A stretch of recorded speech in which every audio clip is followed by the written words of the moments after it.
So thank you for participating in economic history, theoretical concepts. Today we're going to talk about an idea which comes from the Austrian School of Economics called time preference. And we can help use time preference to help understand the development of society, especially society's institutions.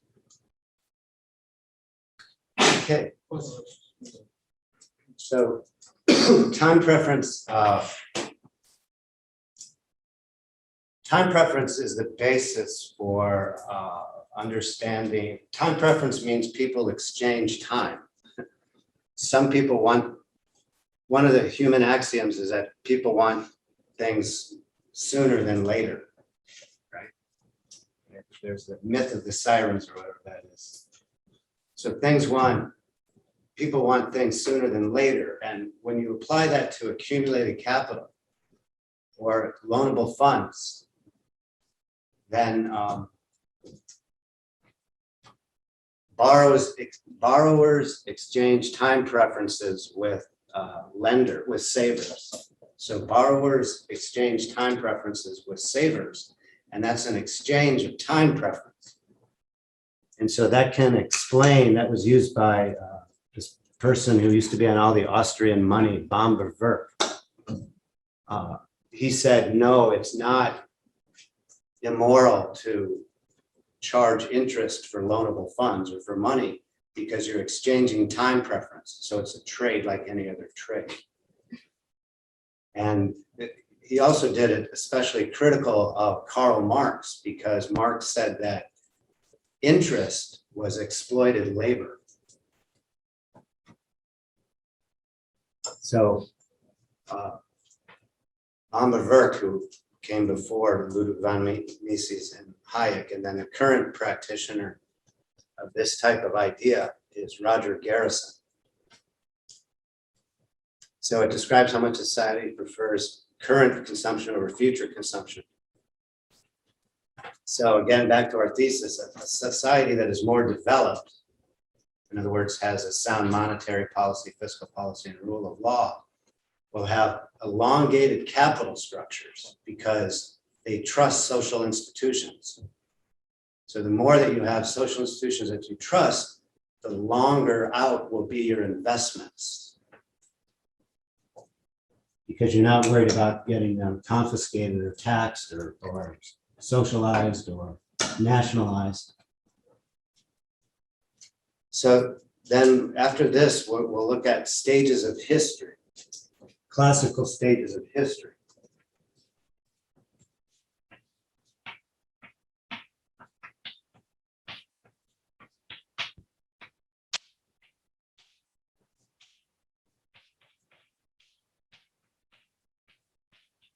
And we can use capital structure to look at and understand the classical stages of history. So this is a direct critique of Keynesian type thinking in economics, because in Keynesian economics or in mainstream textbooks, macro textbooks, the first thing you learn is about the cycle of consumption. And this whole idea that you need to give people money to spend to get over a recession or a depression is a false notion, because capitalism is based on savings. Or not capitalism, but the development of capital structure in a society is the ability to save, not to spend.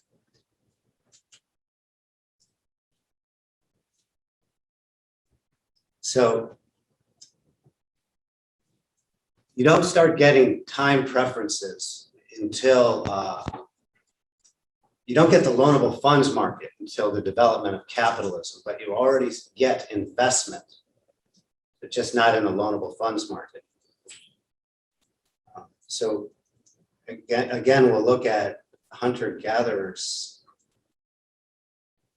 We'll start with the hunter-gatherer tribes and then go through modern capitalism, looking at through the lens of the stages of production. And what's interesting about the loanable funds market and the stages of production is that was the basis for Hayek's monetary explanation of the business cycle, for which he won the Nobel Prize. When you manipulate the loanable funds market through central bank intervention, it manipulates the capital structure and prolongs unemployment.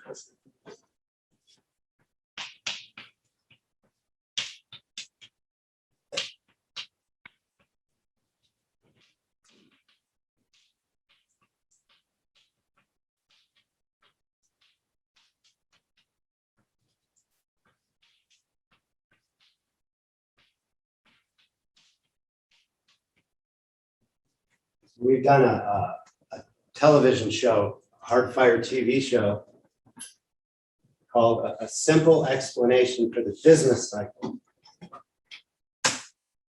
where we use the loanable funds market and capital structure to, and Hayek's idea to explain the business cycle, or how monetary manipulation prolongs the business cycle. So we started out as hunter-gatherer tribes where you didn't have any savings, and you didn't save for the future, and it was hunter-gatherer tribes. And this was just 15,000 years ago, where everybody knew everybody in that tribe, and there was maybe 150 people, and everybody knew who the best hunter was, best gatherer was, fire maker, all that stuff. And so you had division of labor, but you didn't have any capital structure. Then, oh, and a friend of mine, he's a philosopher, and he says that he believes in what's known as the golden age fallacy, is that people were happier. Human beings were happier under hunter-gatherer tribes than they were under, say, capitalism. And the reason for that is because you didn't lose your essence through expanded division of labor. Everything that you consumed, every way that you lived, you shared it in common and you saw it visibly. And so so he's got this golden age fallacy, right? And then so, most people say, oh, music was much better when I was younger. And that would be another example of the golden age fallacy.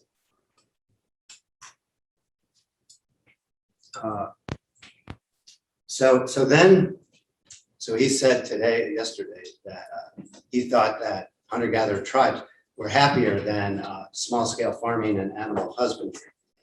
And we'll look at what Cervantes in Don Quixote said about hunter-gatherer tribes, where the food just fell from the trees. And for him, it was the acorns. And spent time in Costa Rica, and it's true that coconuts just fall from the trees and the bananas just fall from the trees. In Thailand, the mangoes just fall from the trees. So then you start to get more division of labor and stages of production. So now people are spending time making tools, right? And then other people are learning how to raise animals. And in fact, farming should probably be before animal husbandry, because you have seed corn for the animals. So I drew this incorrectly. But like any type of model, you use it to solve which problem you're trying to solve. And then you choose the best model. So you start here, this would be time zero, right? Here's the y-axis and the x-axis. So you'd be here, time zero, looking out into the future, determining your risk return. And of course, everybody's got a unique risk return preference. Some people take risks, some people don't. So if you're here at time zero and you, let's say, have accumulated capital because that's where you are on your life cycle, well, then you make long-term investments, assuming that the banking system is sound and the tax system is sound and things like that. In that movie, Robin Hood is about how the state, the king would go and take everybody's feed corn. And so then the peasants under feudalism rioted.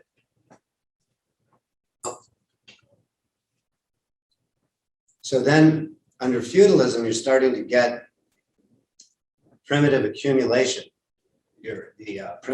Primitive accumulation takes the form in excess agriculture production. And Hayek, in his 1932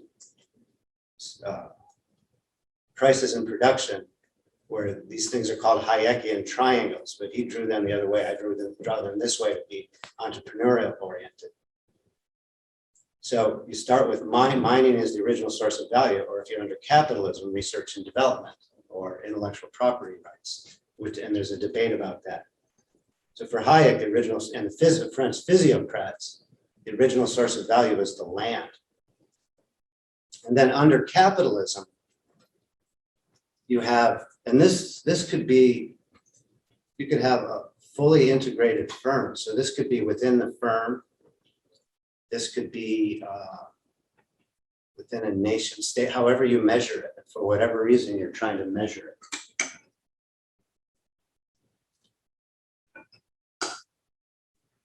Usually, regulatory economists measure stages of production as industries so that they can regulate them. And then in the book I'm working on, the economics of music, then the final, so say that the original thing would be songwriting, which includes copyright. And then let's say you're out into a concert or out into a streaming event, and you have many, many entrepreneurs along the way helping put that on.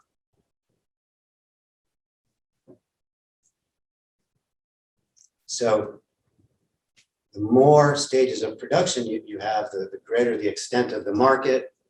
The longer the stages of production you have, the more productive is the society, and then the more consumption you have, the better standards of living. So you start time zero, the entrepreneur, individual is making decisions out into the future, and you get this division of labor and capital structure, which then leads to standards of living.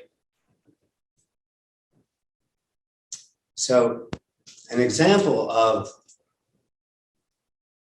bad investment or state-directed investment is because the state doesn't have any residuals.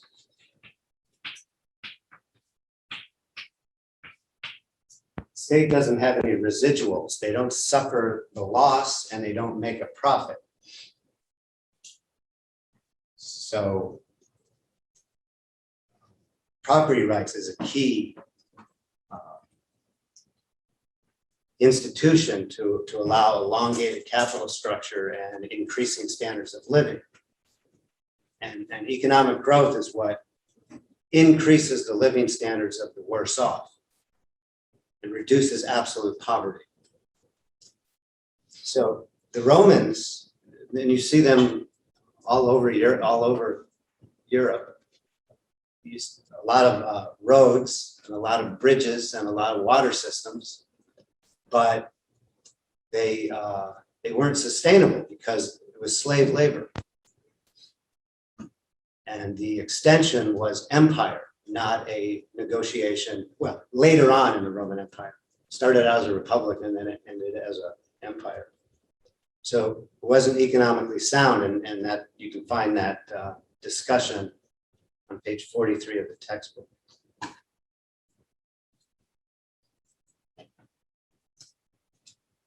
Okay, Any comments or questions on time preference and capital structure? And again, if you're interested, and maybe we will later on when we get to capitalism in the loanable funds market, development of finance, we'll look at this Hardfire TV show or a teaching module like that about Hayek's explanation for the business cycle. Comments?